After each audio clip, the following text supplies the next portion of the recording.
আজকে তিনজন বন্ধু ভাইটা মজা করে খামু রে। আমাকে একটু দে, ওর ফাটা ফাটা। আরে বন্ধু, আরে বন্ধু, তুই তো একবারে ঠিক সময় আসছো, আমরা কেবল ফাটাইতেছি। আচ্ছা, ওই হুমুন্দি এত ফকিন্নি ঠিক খাওয়ার টাইমে আসে।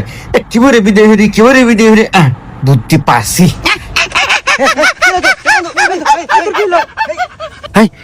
এই তোর কি হলো রে? এই কি হলো? এ বন্ধু তাতে পানি নে। আচ্ছা আমি পানি আনতেছি।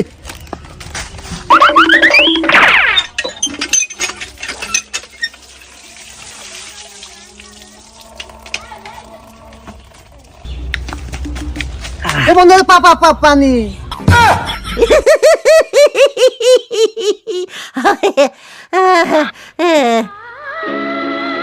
কি